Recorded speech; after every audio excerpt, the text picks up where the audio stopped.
Hello. Most of you won't know, but earlier this year I decided to become a Christian and give my life to Jesus and let Him be the Lord, Captain and Saviour of my life. What I thought would be a good time now we come up to Christmas to share what a lot of people call the Nativity story, which is the birth of Jesus, and just to kind of remember the real reason why we have Christmas in the first place. So the birth of Jesus was something that was prophesied about through much of the Old Testament of the Bible. A lot of it was written hundreds and hundreds of years before the birth of Jesus even took place at all. And at the time of Jesus' birth, the king in charge of the land of Judea was a tyrant called King Herod. And one day, God sent the angel Gabriel to Nazareth, to a virgin called Mary, who was pledged to be married to a man called Joseph. The angel told her not to be afraid, and that she was pregnant with a child and called him Jesus, which means God our Saviour. Mary, being a virgin, was naturally curious about how this was possible, but the angel told her it was possible through God's power and God's Spirit. Mary went to tell Joseph that she was pregnant, and if you thought Mary was sceptical, then that was nothing to how sceptical Joseph was about his supposedly virgin pregnant wife-to-be. Joseph, being a kind man, didn't want her to be disgraced. But he also didn't want to break Jewish law at the time by marrying someone who wasn't a virgin. So he planned to quietly cancel off the wedding. But before he could do that, an angel of the Lord visited him and told him to still marry Mary, and that she had been faithful still, and the child in her is from God, and he will be God on earth, who came to save people from their wrongdoings. Around the time Mary was due to give birth, Caesar Augustus issued a decree that a census should be taken of the entire Roman world. Everyone had to go back to their towns of origin to register, so Mary and Joseph went to Bethlehem. Given the length of the journey, they needed somewhere to stay, but with so many people travelling, there was nowhere available. While they were there, the time came for the baby Jesus to be born, so they had to find someone who would let him into their home. However, the only option was to give birth in the downstairs part of the home, where the animals were kept overnight. And baby Jesus ended up being born in a manger, which is basically a trough where cattle feed from. There were shepherds living out in the fields nearby and watching their flock. An angel of the Lord appeared to them, and they were afraid, but the angel told them not to be afraid, and that a Saviour for the world had been born today in Bethlehem. And as a sign, they would find a baby wrapped in cloths, lying in a manger. So they decided to check it out for themselves, and sure enough, they found Mary, Joseph, and the baby Jesus lying in a manger. Sometime after Jesus was born, wise men came from the east to Jerusalem. They asked Herod, "Where is the one who's been born King of the Jews? We saw his star and have come to worship him." And Herod, being naturally disturbed because he believed himself to be King of the Jews, he summoned his religious teachers to see where Jesus would be born, and the religious teachers told him that the prophets had written that Jesus would be born in Bethlehem. Herod called the wise men to find out the time that the star had appeared to them to Bethlehem, and sent them to Bethlehem to find the child, saying that he too wished to worship Jesus. Herod, however, had no intention of worshipping Jesus or relinquishing any power to anybody. They followed the star and saw the child and bowed down and worshipped him. Then they opened their treasures and presented gifts of gold, frankincense and myrrh. After this time the wise men left, and they were warned by an angel that Herod planned to kill Jesus, and they should not go back. So they went back to their hometown a different way. Mary and Joseph were too warned by an angel not to return and to flee to Egypt, which they did also.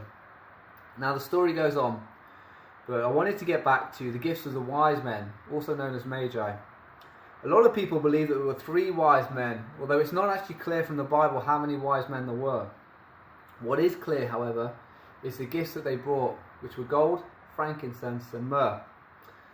In my nativity play, when I was a child, I was also one of the wise men, and I was giving the gift of gold, although being the curious boy that I was, I opened up the box and discovered it was actually Rice Krispies and not gold, although I don't think they had Rice Krispies in Jesus' day.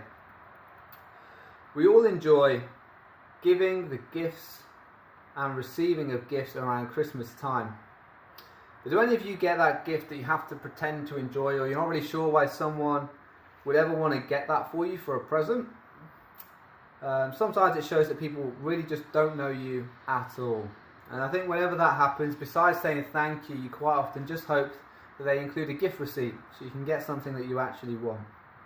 I think Jesus is right there with you on that one. When I was a kid, I used to get given Boots vouchers for Christmas, and often used to get my mum to swap them out with me for cash. At 7 or 8 years old, I had no intention and no interest in buying toiletries and skincare lotions.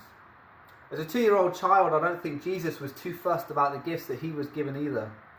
But what is important is about what these gifts show about who Jesus was, as they get to the core, really, of who Jesus is. The first gift was the gift of gold. Now, Mary and Joseph, being poor, had probably never had gold in their life. Joseph was a carpenter, which was not a rich profession, and gold was for kings, not for ordinary people. They gave this gift to Jesus because Jesus is a king. He is the king of everyone, and that's why the Magi also bowed down when they saw him. The second was the gift of frankincense. Now, if Jesus was able to talk it to, he might have enjoyed the gold because it was shiny. But frankincense was a sweet-smelling aroma that the priests burnt in the temple. And I'm not sure he would have cared that much. It'd be like giving a 2-year-old today some Hugo Boss aftershave. But at the time, priests used to be people who would present the people's offerings to God to make atonement for their sin. And the priests also acted as a mediator between God and his people. This prophetic gift showed that Jesus is a priest, and he is the high priest of everyone who is able to make a sacrifice to God for the sins of all who believe. The third was the gift of myrrh. Now, this, on the face of it, was probably the strangest gift of all, as one of its key uses was to embalm dead bodies. I honestly don't know what I would say if I was given that as a present for my birthday, other than next time I see a dead body, I'll definitely use this embalming substance, myrrh. Thank you so much. But what this shows is that Jesus came with the express purpose of dying for us. He was born with that one express purpose, to provide a saviour. So what I'd like everyone to take away from this whole story is 4 things. Firstly, that through God anything is possible. One of the biggest problems people have with a nativity story is that the baby Jesus was born of a Virgin Mary. But if God created the whole world, the moon, the sun, the stars, the trees, the fields, dogs, cats, and you and I, then surely nothing is beyond his power. Secondly, that Jesus is a king, and we can celebrate because unlike Herod, Jesus is a good king, and he rules for the good of everyone who trusts in him. Thirdly, that Jesus is a high priest who has come to offer a sacrifice for the punishment of everyone's sins and wrongdoings, which was himself. And as a priest, we can obey his teachings because they are good and true. And finally, that Jesus died. Jesus came into the world with a specific purpose, as we've just learned. But why have a sacrifice? As a Christian, I believe that we need a sacrifice so we could be saved for the punishment we have all earned by breaking God's moral law, the 10 Commandments. The Bible teaches us that the wages of sin are death, and that God takes sin so seriously that by breaking any of his laws is serious enough for the eternal death sentence.